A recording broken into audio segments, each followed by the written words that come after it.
কি কি ভাবছেন? কোনো ভিনদেশীয় কোনো মিষ্টি খাবার? না, এটা আমাদের দেশের পাহাড়িদের হাতে কাটা কালো বিন্নি চাল দিয়ে তৈরি ভাপা পিঠা। আকর্ষণীয় দেখতে, গ্রান এবং পুষ্টিগুণে ভরপুর বিন্নি চাল, যেটা কিনা আমার হাতের নাগালে আসছে সবজিওয়ালা পেজের মাধ্যমে। আসসালামু আলাইকুম, আমি ফারজানা আক্তার উপস্থিত হয়েছি আপনাদের সামনে কিছু ভিন্ন ধরনের খাবারের রেসিপি নিয়ে। এর জন্য আমি কালো বিন্নি চালকে ধুয়ে ঝরা দিয়ে ভাঙিয়ে চেলে নিয়েছি এইভাবে, যাতে করে কোনো বড় দানা অবশিষ্ট না থেকে যায়। অপরদিকে আটা মাখিয়ে নিয়েছি পাতিলের সঙ্গে ভালোভাবে সাজ বসানোর জন্য। পাতিলে পরিমাণ মতো পানিও দিয়ে দিয়েছি ভাপের জন্য, এবং দেখতেই পাচ্ছেন সাজটি কত সুন্দরভাবে বসে পড়েছে।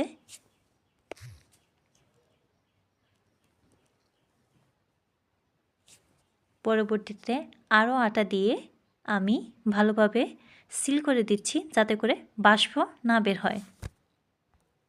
পিঠা বানানোর উপকরণগুলো হচ্ছে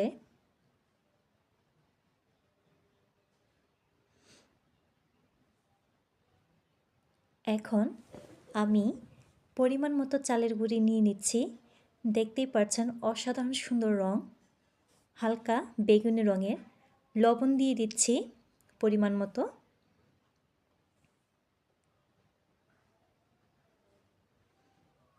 মালাই সহ দুধ,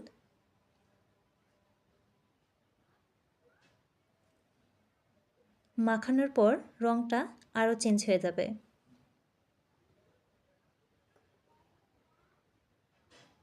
ভালো করে মাখিয়ে চেলে নিচ্ছি।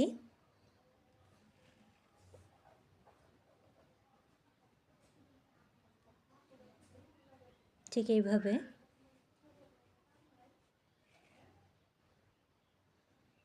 চালার পর এমনটা দেখতে হয়েছে। নিয়ে নিয়েছে একটি সাজ এবং চেলে রাখা গুঁড়ি দিয়ে দিচ্ছি পরিমাণ মতো। গুড়ের জন্য জায়গা করে নিচ্ছি। দিয়ে দিলাম গুড়, নলেন গুড় 2 চা চামচ, নারকেল, পরে আবারও গুঁড়ি দিয়ে দিলাম। এটা আপনাদের দেখে বুঝে নিতে হবে ঠিক কীভাবে গুঁড়িটা দিতে হবে। আলতো করে চেপে চেপে দিতে হবে। ভিজা কাপড় দিয়ে মুড়িয়ে নিয়ে ভাপ ওঠা পাতিলের সাজ বসিয়ে দিলাম।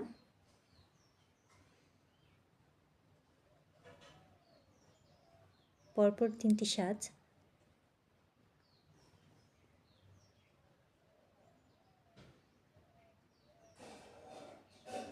এবং সব খুলে সাজ উঠিয়ে নিলাম।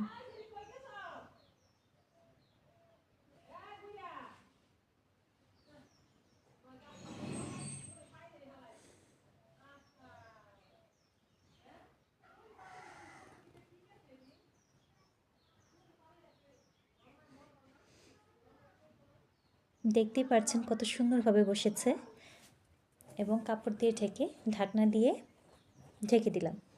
কিছুক্ষণ পর ঢাকন উঠিয়ে কাপড় সরিয়ে দেখে নিচ্ছি হয়েছে কিনা। এটা প্রেস করাতে ভিতরের দিকে চলে যাচ্ছে এবং উপর দিকে চলে আসছে, তার মানে এটা হয়ে গিয়েছে।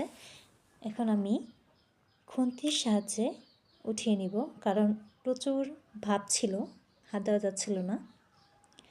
আর দেখাই যাচ্ছে কতটা সুন্দরভাবে হয়ে উঠেছে, একদম পারফেক্ট হয়েছে। এইবার পরিবেশন করার পালা।